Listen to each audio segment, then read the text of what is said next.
BRS అధినేత KCR CM Revanth Reddy మధ్య మాటల తూటాలు పేలాయి. కాంగ్రెస్ టీడీపీ ప్రభుత్వాలే ఉమ్మడి పాలమూరు జిల్లాకు ద్రోహం చేశారని మాజీ సీఎం కేసీఆర్ విమర్శించారు.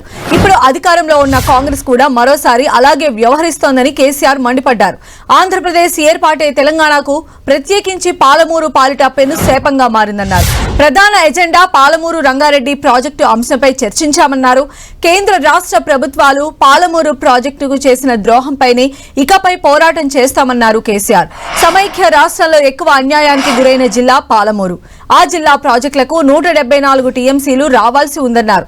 మరోవైపు బీఆర్ఎస్ అధినేత కేసీఆర్ పైన CM Revanth Reddy hot comments చేశారు. కేసీఆర్ ఆర్థిక ఉగ్రవాదులంటూ సీఎం రేవంత్ చిట్ చాట్ లో తీవ్రమైన వ్యాఖ్యలు చేశారు. రాష్ట్ర ఆర్థిక వ్యవస్థను బీఆర్ఎస్ అధినేత కేసీఆర్ సర్వనాశనం చేశారన్న ఆయన ప్రజలకు మరణ శాసనం రాశారని మండిపడ్డారు. కృష్ణా నీటి వాటాలపై చర్చించేందుకు కేసీఆర్ అసెంబ్లీకి రావాలని, జనవరి 2 నుంచి కృష్ణా గోదావరి జలాలపై చర్చిద్దామని సవాల్ విసిరారు. బహిరంగ సభలు కాదు, అసెంబ్లీకి వచ్చి చర్చించాలని హితవు పలికారు. చెంచాలతో కాదు, కేసీఆర్ తో చర్చకు సిద్ధమన్నారు సీఎం రేవంత్.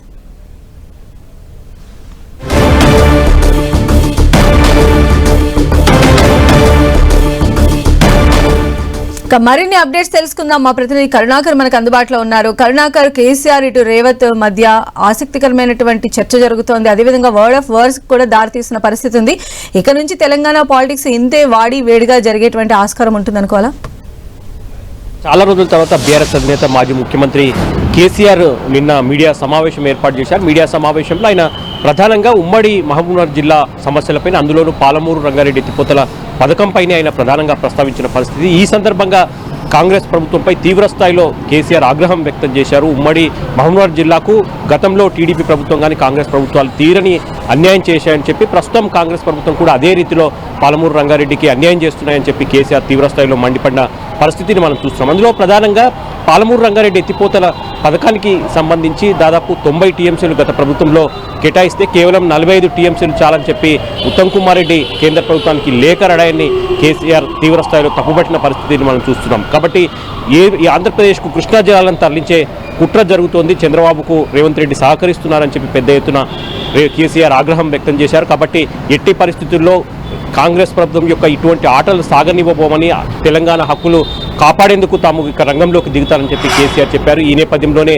పూర్తి స్థాయిలో కాంగ్రెస్ ప్రభుత్వం యొక్క వైఫల్యాలను ఎండగట్టేందుకు భారీ బహిరంగ సభలు ఏర్పాటు చేస్తున్నట్టు మొత్తం మహబూబ్నగర్, రంగారెడ్డి, చేవెళ్లలో 3 బహిరంగ సభలు ఏర్పాటు చేసి కాంగ్రెస్ ప్రభుత్వం యొక్క వైఖరిని ఎండగడతామని చెప్పి కేసీఆర్ తీవ్రస్థాయిలో మండిపడిన పరిస్థితిని మనం చూస్తున్నాం. కాబట్టి ఇటువంటి సమయంలో ఏదైతే కేసీఆర్ మీడియా సమావేశం తర్వాత ముఖ్యమంత్రి రేవంత్ రెడ్డి మీడియాతో ఇష్టాగోష్ఠిగా మాట్లాడారు, చిట్చాట్ చేశారు. చిట్చాట్లో కూడా ఆయన మరోసారి కేసీఆర్ను టార్గెట్ చేసిన పరిస్థితిని మనం చూస్తున్నాం. బహిరంగ సభలు రోడ్ల మీద కాదు, దమ్ముంటే అసెంబ్లీకి రావాలి, అసెంబ్లీలో ఎంతసేపు అయినా సరే కృష్ణా గోదావరి జలాలపైన, ప్రాజెక్టులపైన చర్చించేందుకు సిద్ధమని చెప్పి మరోసారి రేవంత్ రెడ్డి కేసీఆర్కు సవాల్ విసిరిన పరిస్థితిని మనం చూస్తున్నాం. ఎవరంటే చెంచాలతో కాదంటే కేసీఆర్ కాకుండా ఆ పార్టీ నేతలతో మేము చర్చించేది ఏం లేదు, నేరుగా కేసీఆర్ వస్తేనే ఖచ్చితంగా వీటన్నిటిపై చర్చించేందుకు, ఒక్కటి కాకపోతే 2 రోజులు కూడా చర్చించేందుకు సిద్ధంగా ఉన్నామని చెప్పి, దాంతోపాటు కేసీఆర్ వస్తే అసెంబ్లీకి వస్తే అవమానిస్తారన్న ఏదైనా అనుమానం ఉంటే కేసీఆర్ యొక్క అవమానం కాకుండా కేసీఆర్ మర్యాద కాపాడే విధంగా నేను చర్యలు తీసుకుంటానని చెప్పి కూడా రేవంత్ రెడ్డి హామీ ఇచ్చిన పరిస్థితిని మనం చూస్తున్నాం. కాబట్టి నేరుగా అసెంబ్లీకి వచ్చి చర్చించాలని చెప్పి